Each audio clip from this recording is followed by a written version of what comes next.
So you sent us your notes on this text because, well, you're stuck. Yeah. You mentioned in your message that you actually know exactly what you want, like whether it's that career shift, a healthier relationship, or, financial Yeah, the stability. goals are clear. Exactly. The goals are super clear, and yet every single time you get close to it, you find some inexplicable way to just tear it all down. Which is incredibly frustrating. Oh, it's maddening.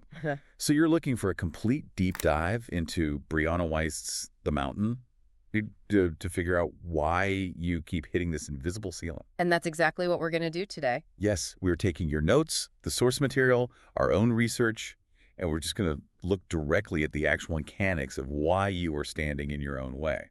I think to start, we really have to look at the central metaphor that you highlighted in your notes, which is, the mountain itself. Right. When people think of a mountain, they usually picture this idyllic painting, like something serene, permanent, and just beautiful. Nice Bob Ross painting, yeah. Exactly. But biologically and geologically, a mountain is the result of a violent, chaotic collision. Because it's tectonic plates, right? Yes. It happens when two massive plates of the Earth's crust literally smash into one another. The pressure is so immense, and neither plate will yield, so the ground has absolutely nowhere to go but up. Oh, okay. And that is what is happening in your life right now. You have two conflicting forces smashing together. So what are those forces, practically speaking? Well, on one side, it's your conscious desire, like what you logically know you want. Okay. And on the other side is your unconscious need, this hidden psychological force that's fighting to keep you exactly where you are. And when those two plates collide in our own lives, the resulting pressure feels like a complete breakdown. It really does. We hit rock bottom, we look at our blown savings account or our ruined relationship, and we just assume we're being punished. Or, that we inherently lack discipline. Right, we think we're just broken. But the text frames this breakdown entirely differently, doesn't it? It does. It frames it as a necessary tipping point. We always assume a breakdown is a malfunction, but consider a forest fire. Yeah. To human eyes, a forest fire is just pure destruction. Boy. But ecologically, it's actually a requirement. Wait, really? How so? Well, there are specific types of trees, like the lodgepole pine, that produce what are called serotinous cones. Serotinous cones. Yeah. These cones are completely sealed shut by this really thick, hard resin, and they can just sit on the forest floor for years, totally dormant. Oh, wow. And the only thing that can melt that resin and allow the seeds inside to open and sprout new life is the extreme, intense heat of a literal fire. So the destruction is actually the activation mechanism. Precisely. And the psychological equivalent of this is called positive disintegration. Positive disintegration. I like that. Yeah, our minds periodically require this. We build up an identity, a self-concept, and, a whole set of coping mechanisms to survive whatever environment we're currently in. Right, to just get by. Exactly. But eventually, we outgrow that environment. The old self-concept basically becomes a cage. So the breakdown you're experiencing, the self-sabotage, is often the intense heat required to melt the resin of your old identity. Yes. So a new one can take root. That reframes the entire concept of self-sabotage for me. Because from the outside, self-sabotage looks completely illogical. Totally. It looks like masochism. Yeah. If my goal is to lose weight and I eat an entire pizza at midnight, the simplest explanation is just that I'm lazy. Right, that's the default assumption. Or if I want a promotion but I keep showing up late to meetings, Yeah. I must just secretly want to get fired. Right? Yeah. But the author is arguing that this behavior isn't random destruction at all. It's not random, and it's definitely not masochism. It is actually a highly intelligent self-protective mechanism. Albeit a really maladaptive one. Very maladaptive, yeah. To understand the mechanics of this, I think we should look at the story the text shares about Carl Jung. Oh yeah, this is fascinating. Jung is obviously one of the founding figures of modern psychology. But as a young child, he absolutely hated going to school. Like most kids, right? Right. But for him, he felt deeply alienated, he didn't fit in, and the environment caused him profound emotional distress. Okay. So one day, while at school, he fell and hit his head. It wasn't a catastrophic injury, but in that split second on the ground, a thought crossed his mind. And the thought was, maybe I won't have to go back to school now. Exactly. And almost immediately after that incident, Jung began experiencing sporadic, uncontrollable fainting spells. Okay, let's unpack this for a second, because I want to make sure I am grasping the underlying mechanism here. Sure. Are you saying His brain literally manufactured a physiological condition, fainting, just to get him out of a math class. Basically, yeah. Because that honestly sounds like he was just faking it. See, but he wasn't faking it consciously. That is the critical distinction here. His conscious mind wasn't saying, I'm going to pretend to faint. So what was happening? His subconscious mind made a connection. It said, the environment of the school is causing intolerable psychological pain. My conscious self hasn't figured out a way to escape this pain. Right. However, when I hit my head, I was removed from the environment. Therefore, fainting equals safety. Wow. So the subconscious mind then generated a neurosis, the fainting spells, as a literal protective shield. That is wild. Jung later realized that a neurosis is essentially a substitute for legitimate suffering. His brain solved a problem his conscious mind just couldn't handle. So if we translate that to the mundane things we do every single day, Yeah. like when I hit the snooze button for an hour or when I procrastinate on a massive project until the night before it's due, my brain isn't broken. No, it's not. My brain is actually executing a highly successful protection protocol. Exactly. The sabotage is fulfilling an unconscious need. Okay. The text uses a framework to explain this, saying we all have these core needs. Things like the need for safety, the need for connection, the need for autonomy. The basics. Right. But because asking for those things directly requires extreme vulnerability and leaves us wide open to rejection, our subconscious develops what the author calls core commitments. Core commitments. Okay, what are those? These commitments are rigid behaviors that give us a synthetic, artificial version of our real needs. I'm struggling to see how that applies practically, though. Okay, give me an example. Like, if I am sabotaging a relationship by constantly picking fights over absolutely nothing, what need is that fulfilling? Let's trace the logic. If you're constantly picking fights, your core commitment is to create conflict. Right. But why would someone be committed to conflict? Often, it masks an unmet core need for autonomy or safety. Okay. If you secretly believe that intimacy means losing yourself, or that people will eventually abandon you anyway, true connection feels like a massive threat. Ah, I see. So by picking a fight, you create distance. Exactly. You retain control of the situation. You dictate exactly why and how the relationship is failing, rather than waiting in terror for the other person to leave you unexpectedly. Because if I push them away, I don't have to face the vulnerability of them actually choosing to walk away from me. Right. It's a preemptive strike. Or consider another really common dynamic. The person who has a core commitment to constantly being needed. Oh, yeah. This is the chronic people pleaser. The person who exhausts themselves fixing everyone else's problems, like the savior in toxic relationships. On the surface, that just looks like someone who is incredibly generous and kind. But the exhaustion and the resentment they eventually feel is the sabotage. How so? Their core commitment to being the savior is masking a desperate, unmet core need to feel wanted. Because they don't feel wanted just for who they are. Exactly. If you don't inherently believe you're lovable just for existing, you have to manufacture a reason for people to keep you around. Wow. If everyone relies on you, they cannot abandon you. The sabotage is the exhaustion of maintaining that facade, but the core need is unconditional love. That makes the symptoms of self-sabotage so much more nuanced than just, eating junk food. Oh, absolutely. The text outlines several specific behaviors that function as these protective shields. And the first one that caught my eye is resistance. Yeah, resistance is a big one. But it's framed differently than I expected. It's not resistance to doing things we hate. It's resistance to doing things we actually want to do. Right. Resistance is the intense friction you feel when you step out of survival mode and into thriving mode. Okay, give me a scenario. Let's say you finally get the capital to start the business you've dreamed about for 10 years. Awesome. You sit down at your desk on day one, and suddenly you feel an overwhelming sense of dread. You can't focus. You feel angry, or you suddenly feel an urgent need to clean your entire house. Right. And the immediate assumption is, oh, I must not really want this business. This is a sign from the universe that I'm on the wrong path. Which is a complete misinterpretation of the physiological signal. So what is the signal actually saying? Your primitive brain is not designed to make you self-actualized. It's just designed to keep you alive. And it does that by seeking the familiar.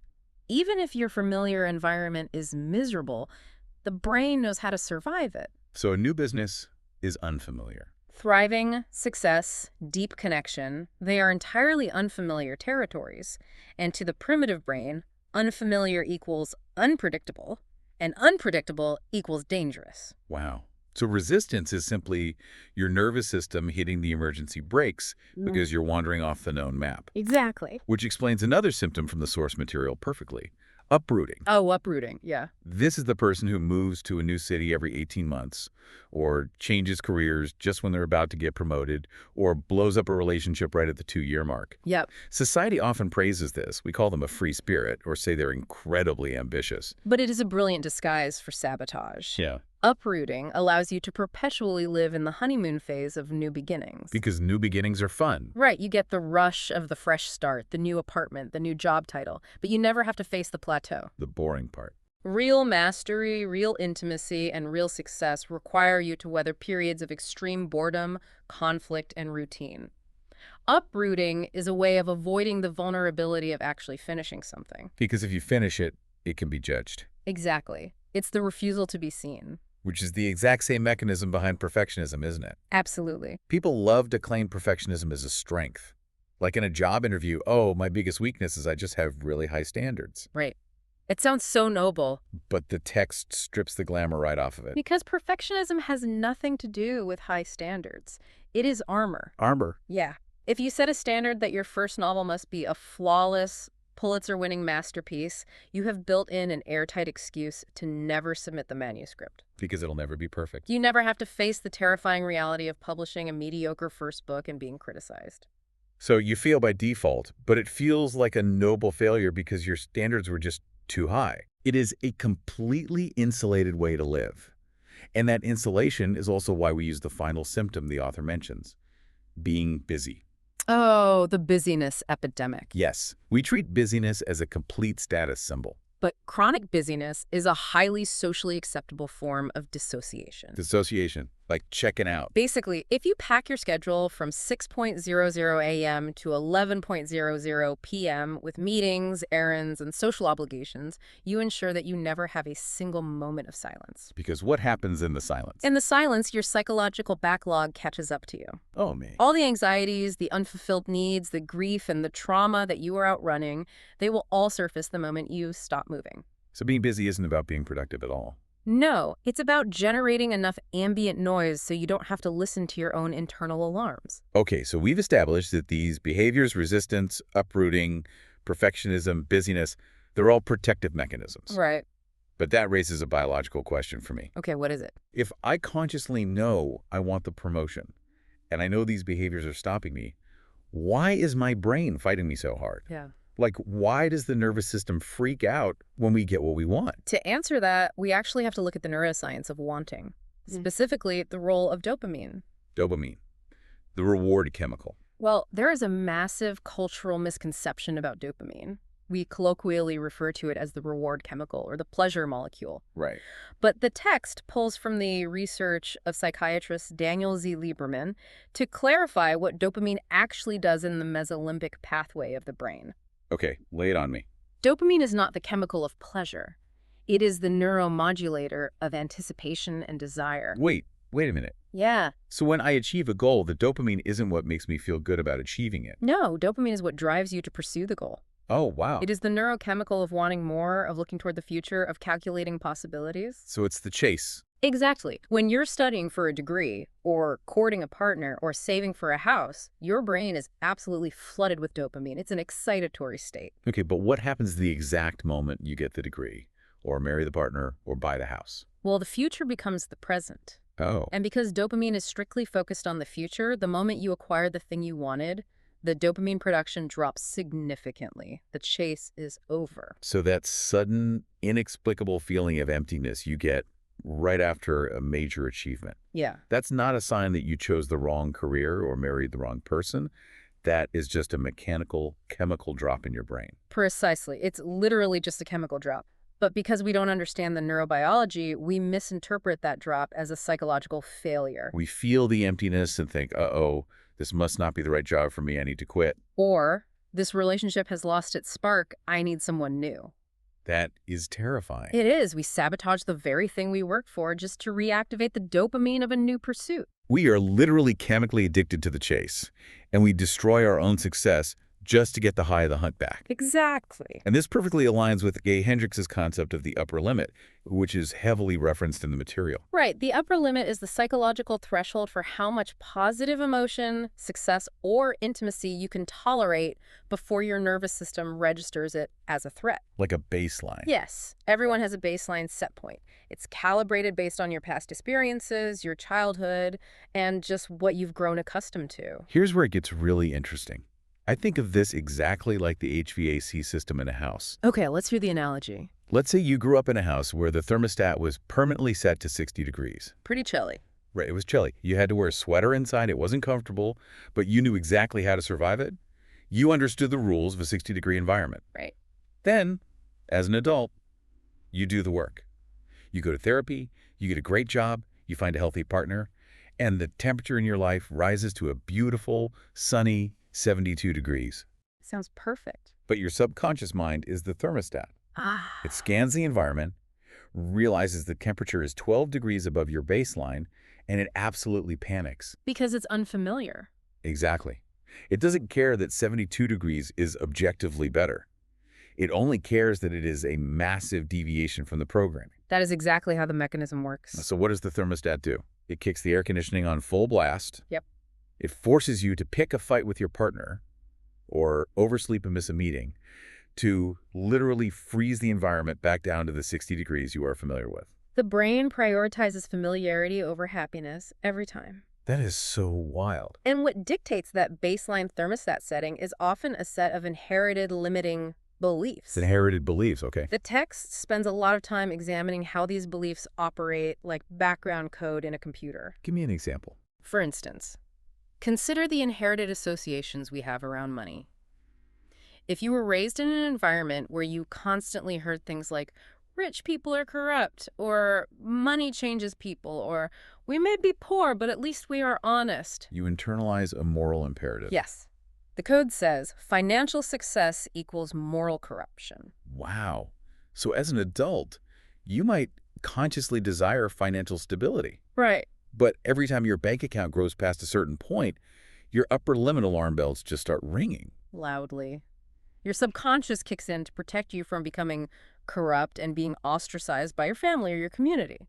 So you unconsciously make a terrible investment. Or you lend money to someone who will never pay it back. Oh, yeah? Or you simply squander it. The sabotage is actually your brain attempting to preserve your moral identity. Exactly. The thermostat forces you back into debt so you can remain an honest person. Okay, so if our brains are operating like these rigid, outdated HVAC systems, determined to freeze us out of our own happiness, and they were using our own neurochemistry against us, how do we break the cycle? Because it really feels like we are completely at the mercy of these internal alarms. It does feel that way. How do we tell the difference between a real warning sign that something is actually wrong and a fake upper limit alarm trying to sabotage our progress? The first step is fundamentally changing how we interact with negative emotions. Okay. Culturally, we treat negative emotions as diseases. We try to numb them, ignore them, or medicate them away. Right. Good vibes only. Exactly. But the text argues that emotions are highly specific messengers. They carry vital data about the gap between our internal expectations and our external reality. So rather than trying to suppress the emotion, we actually need to decode the data. Yes. Let's run through a few of these messengers because some of them are incredibly counterintuitive. Take anger. Anger is a great example. Society tells us anger is inherently toxic. Like if you're angry, you are out of control. But we conflate anger with aggression. Aggression is a destructive behavior.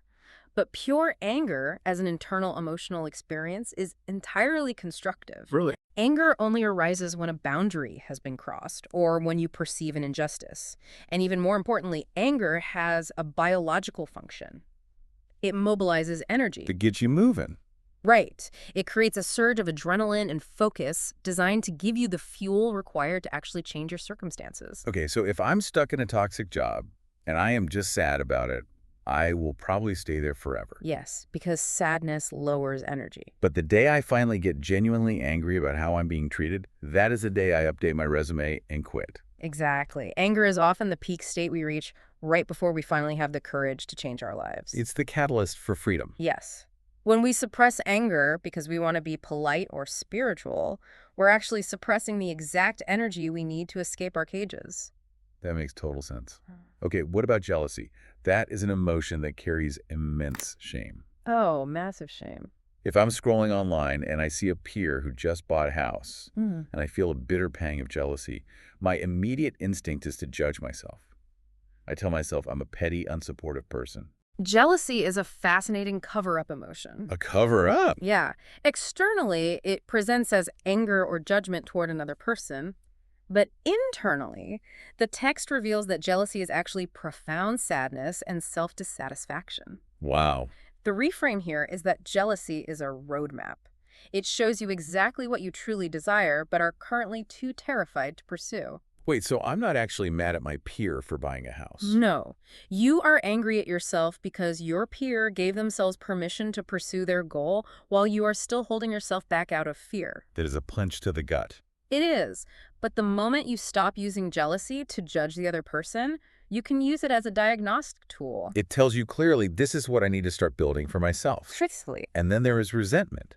Resentment feels heavier than anger to me. It feels like, I don't know, anger that has been left in a damp basement to rot. That's a perfect description. Resentment is the emotional byproduct of unmet expectations combined with a refusal to accept reality. A refusal to accept reality. Yeah. It arises when you expect someone else to read your mind, or when you expect them to behave in a way that is fundamentally contrary to who they are. Oh, like expecting a highly disorganized person to suddenly be punctual. Exactly. The message of resentment is very clear. You either need to voice your boundaries aloud, or you need to adjust your expectations to match the reality of the person in front of you. I understand decoding the emotions when we have the time to sit and analyze them with a cup of tea. Right. But in the moment, when the nervous system is firing, how do we distinguish between instinct and anxiety? This is a huge point of friction. It really is. Because culture constantly tells us to trust your gut and listen to your feelings. But my anxiety feels very physical. Yes. My stomach literally hurts when I am scared. So if the gut is sending physiological signals, how am I not supposed to read an anxious stomachache as a massive red flag? This is a critical biological distinction between the enteric nervous system, your gut, and the cognitive projections of fear, which the text calls psychic thinking. Okay, break that down for me. Your gut is inherently connected to your brain via the vagus nerve. The vagus nerve, right? And the vagus nerve is a massive superhighway of sensory information that travels from your organs up to your brainstem. In fact, 80% of the vagus nerve's fibers send information up to the brain rather than the brain sending signals down. So the body is genuinely gathering data before the conscious mind even realizes it. Yes. Your body processes microexpressions, environmental shifts, and patterns instantly. When you get a gut instinct, it is your body communicating that synthesized data. Okay. But here's how you tell the difference between instinct and anxiety. I'm listening. Instinct is quiet, gentle, and strictly present-focused. Quiet. Yes, it doesn't scream. It is the calm, heavy certainty in the present moment that says, this room is not safe, or do not sign this contract. It doesn't require a whole backstory. Exactly. Fear and anxiety, however, are loud, chaotic, adrenaline-fueled, and almost entirely future-focused. Anxiety requires a narrative. It is your brain projecting worst-case scenarios into a future that does not exist yet. So if I'm sitting in a job interview and I just feel a quiet, draining sensation and a clear no, that is my vagus nerve transmitting present moment data. Yeah. That is instinct. Yes. But if I'm spitting out thinking, if I take this job, I'll fail, and then I'll be fired, and I'll lose my apartment, and I'll live in a van, that is loud, future-focused fear. Exactly. And that leads to one of the most important warnings in the source material. Feelings are not facts. Say that again for the people in the back. Feelings are not facts. Your feelings are always valid, meaning you are genuinely experiencing the physiological sensation of them, but they are rarely accurate reflections of objective reality. The reflections of our past conditioning and our catastrophic thoughts. Right. If you treat every wave of anxiety as a prophecy of the future, you will be completely paralyzed. Which means we have to stop trying to organize our entire lives around avoiding discomfort. Yeah. We have this modern obsession with curating a perfectly safe, trigger-free existence. But the text argues that shielding the mind actually weakens it. We need to build an anti-fragile mind. The concept of anti-fragility is so crucial here. Right. Resilience means you withstand a shock and stay the same. Anti-fragility means you withstand a shock and actually grow stronger as a result. Like building muscle. Or think of the human immune system. If a child is raised in a completely sterile bubble with zero exposure to pathogens, their immune system doesn't just sit idle. What does it do? It gets confused. When it finally encounters a harmless particle like pollen or a peanut, it mounts a catastrophic, life-threatening response. So the lack of real challenge creates an allergy. Exactly. And the brain operates the exact same way. The human brain evolved to solve complex life or death problems in harsh environments. It needs a job to do. Yes, it requires friction and stimulation to function properly.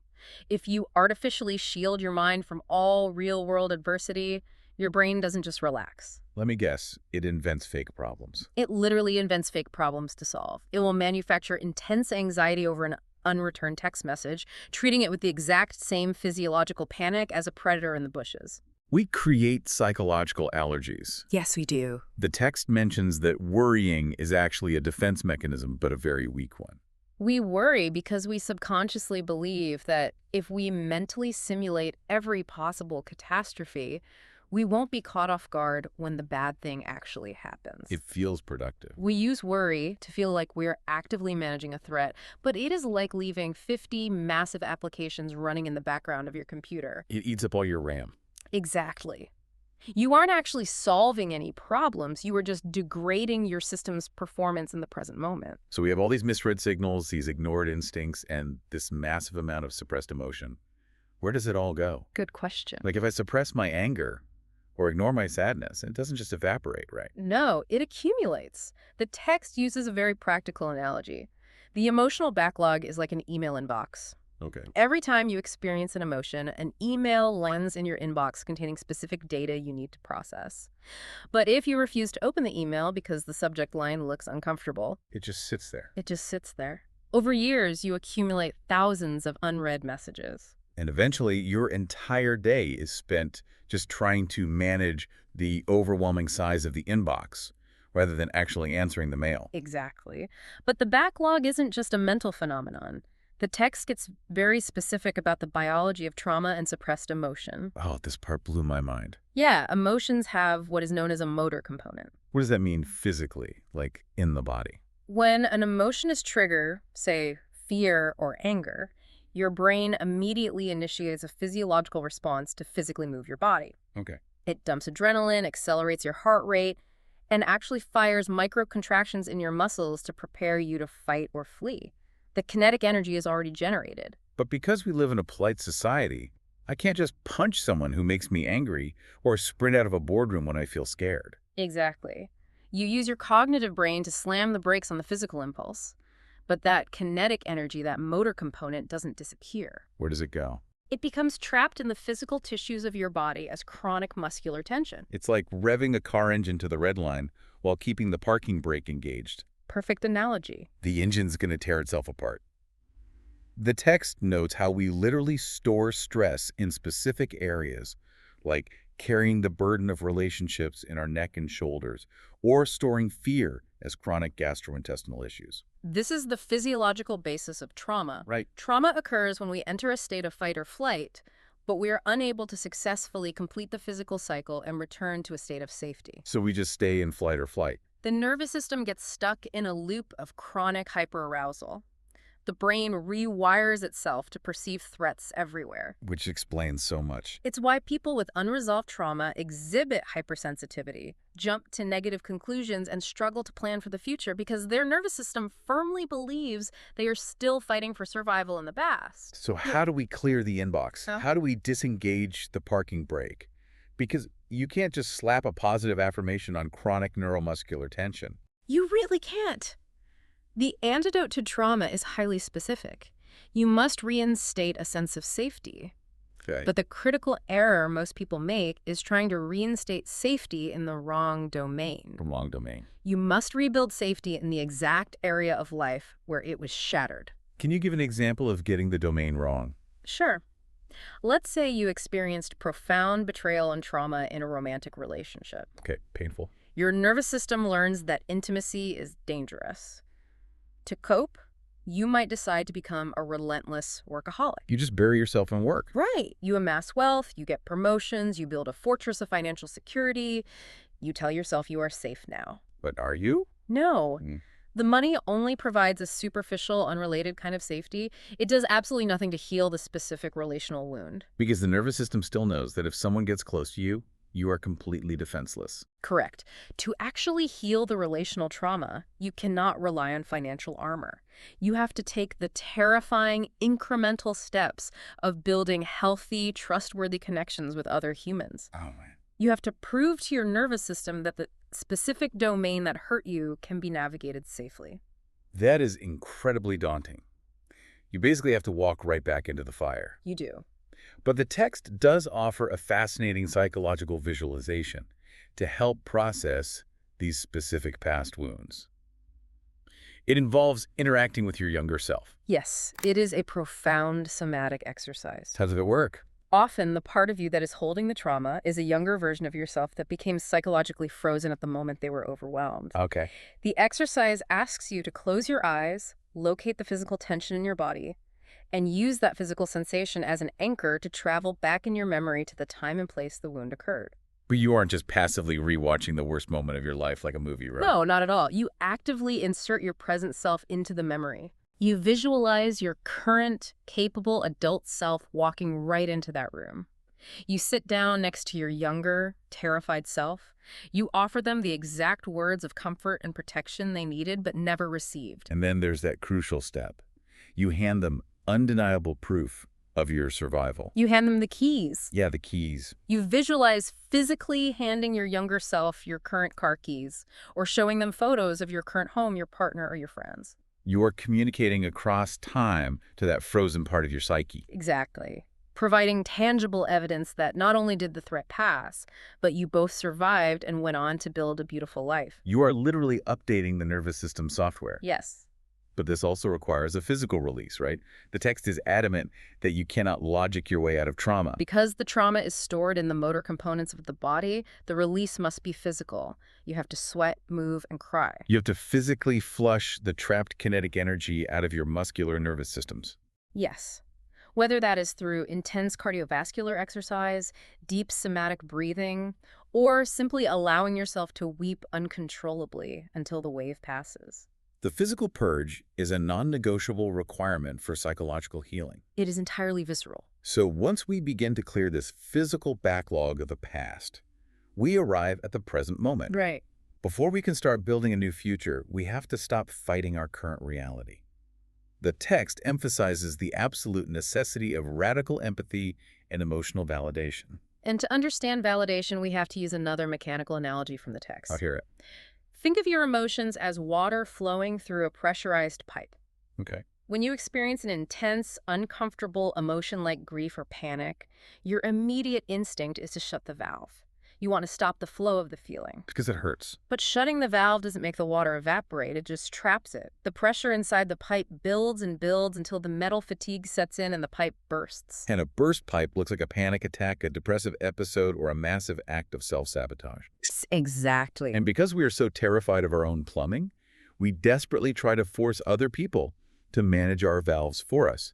We constantly seek validation from our partners and friends. The text notes that this desperate need for external validation is why people act out, complain endlessly about the same problems, or exaggerate their suffering. They're not just doing it to be dramatic. No, they're doing it because they are starved for someone to witness their pain and say, I see how much you are hurting, and you have every right to feel that way. But here is where we get validation completely wrong. Yeah, we really do. If a friend calls me in an absolute panic because they think their boss looked at them weird and they're convinced they're going to be fired, my instinct is to immediately use logic. Right. I say, don't panic. You just had a great performance review last week. Logic dictates you are fine. And by using logic, you are accidentally shutting their valve and increasing the pressure. I'm telling them their feeling is incorrect. Exactly. Validating an emotion does not mean you agree that the emotion is based on objective facts.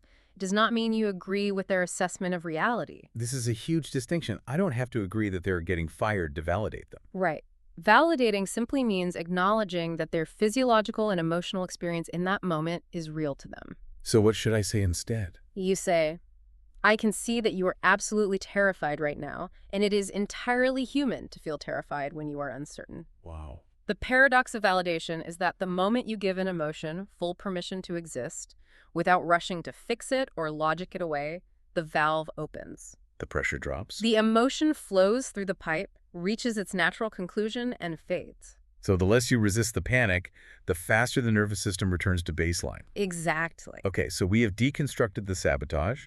We understand the dopamine traps in the upper limit thermostat. We know how to decode our emotional messengers, clear the physical trauma from our bodies, and validate our present reality. The foundation is finally clear. But how do we actually build the self-mastery we want? Because we are conditioned by movies and social media to expect a massive cinematic breakthrough. Right, the montage scene. Yeah, we think we're going to wake up one morning, the clouds will part, and we will just be a completely different, highly disciplined person. But the text firmly dismantles the myth of the overnight breakthrough. It draws on Thomas Kuhn's concept of the paradigm shift. Okay, what is that? We view a breakthrough as a spontaneous explosion of inspiration. But in reality, a breakthrough is merely a tipping point. It is the visible, sudden result of a very long, entirely invisible accumulation of tiny habits. It is the moment the scale finally tips. But you've been adding grains of sand for months. Yes. The text uses the mathematics of microshifts to prove this. I love this example. If I offer you a choice right now, I hand you $1 million in cash. I'll take it. Wait. Or I give you a single penny. But that penny doubles in value every single day for 31 days. Which do you want? Well, the human brain, which is terrible at exponential math, screams for the $1 million. It wants the massive, immediate leap. But if you take the boring tiny penny and you just let it bubble, on day 31, you have over $10 million. That is the architecture of a microshift. Real, permanent changes in your life do not happen through sweeping radical overhauls. Why not?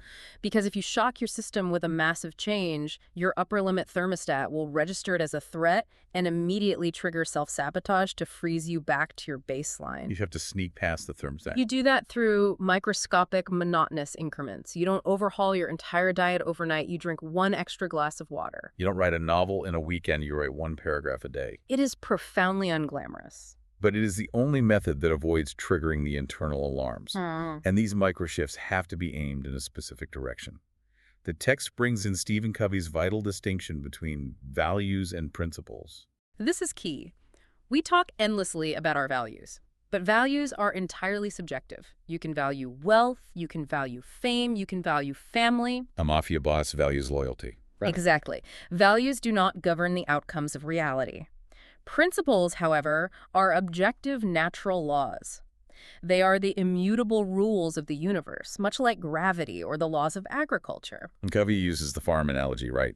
You cannot cram for a harvest. Precisely.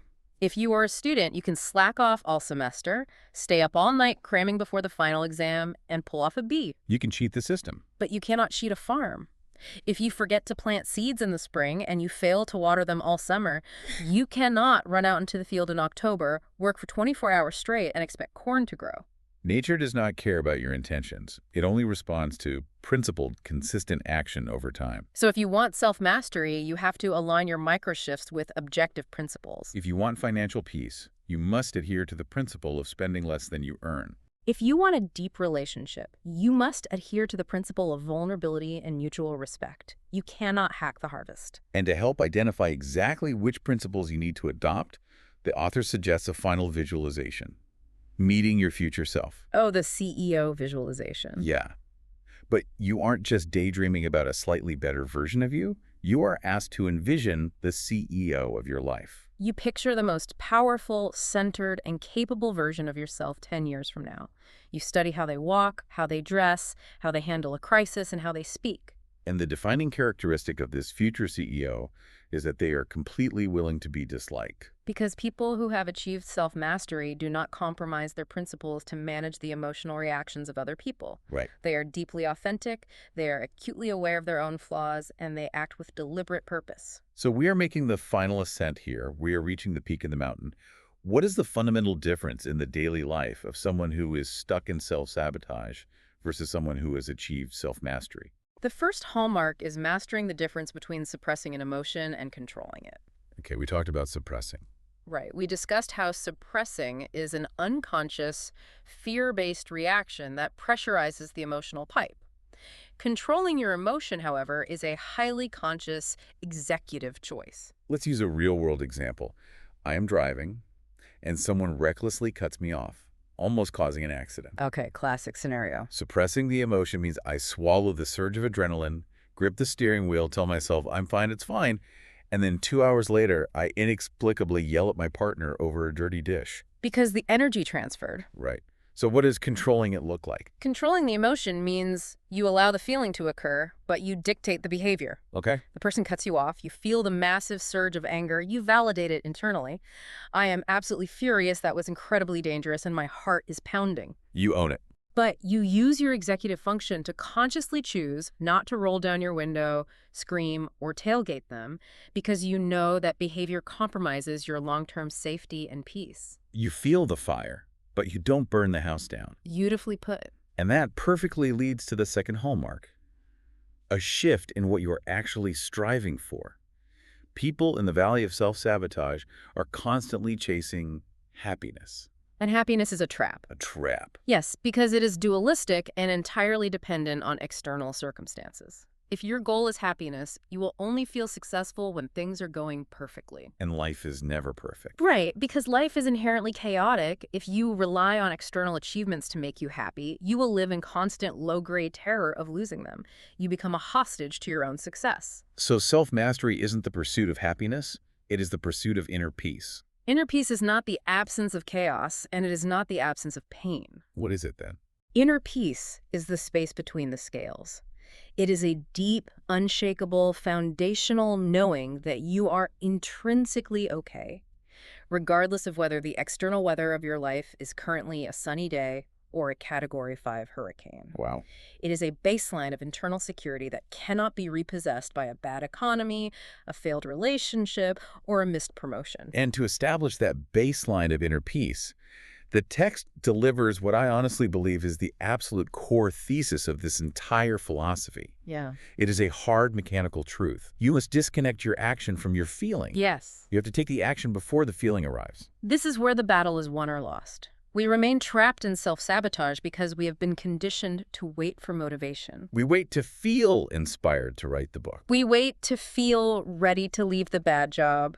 We wait to feel brave enough to have the difficult conversation. But based on everything we have discussed today about the brain's upper limit thermostat and the primitive drive for familiarity, that feeling of readiness is never going to come. Never. Your feelings are comfort systems anchored entirely in your past conditioning. Right. Your nervous system will never organically urge you to step off a cliff into the terrifying, unfamiliar void of a better future.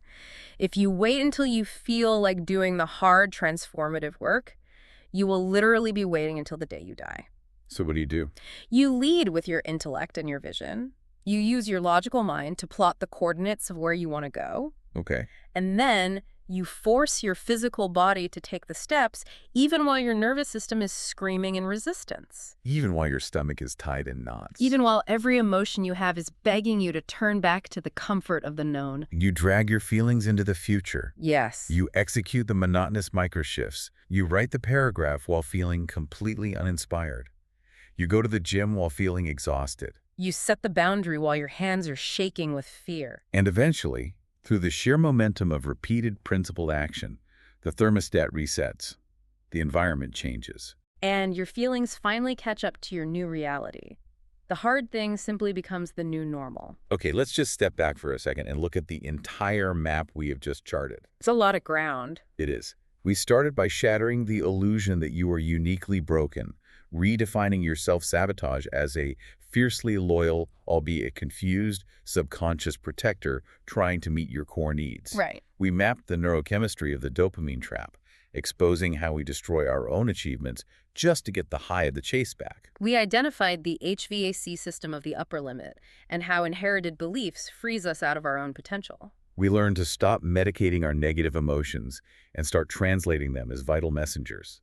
We separated the quiet, present-tense truth of gut instinct from the loud, catastrophic fictions of psychic fear. We acknowledged the literal physical weight of trauma stored in the body's motor components and the necessity of flushing it out to reinstate safety. We explored the mechanics of the pressurized emotional pipe, using radical validation to open the valve.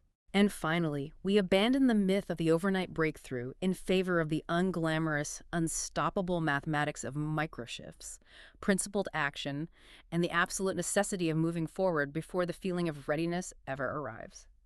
As you take this roadmap and begin applying it to the exact areas where you feel stuck, I want you to keep this in mind. The transformation you are undertaking is not a performance. Absolutely not. You are not scaling this mountain to prove your ex wrong. You are not building self-mastery to make your old boss regret losing you or to impress your peers on the internet. It is purely, intimately, 100% you versus you. The mountain standing in front of you is not an enemy. It is a mirror. It is reflecting the exact dimensions of the areas where you are required to grow. I will leave you with this final overarching thought to consider as you prepare for the climb. Let's hear it. When you reach the end of your life and look back, the memories that will define you will not be the periods of easy, uninterrupted comfort. Those chapters will just blur into background noise. Right. You will look back at the most painful, disruptive, earth-shattering hardships, the times you were completely broken open, and you will realize with crystal clarity that they were actually the most vital gifts you ever received. Wow. What if the mountain standing in your way right now, the obstacle causing you so much pain, is not a punishment for your past mistakes? What if it is the exact, necessary crucible, perfectly designed by nature to burn away the outdated version of you and reveal the person you were always destined to become?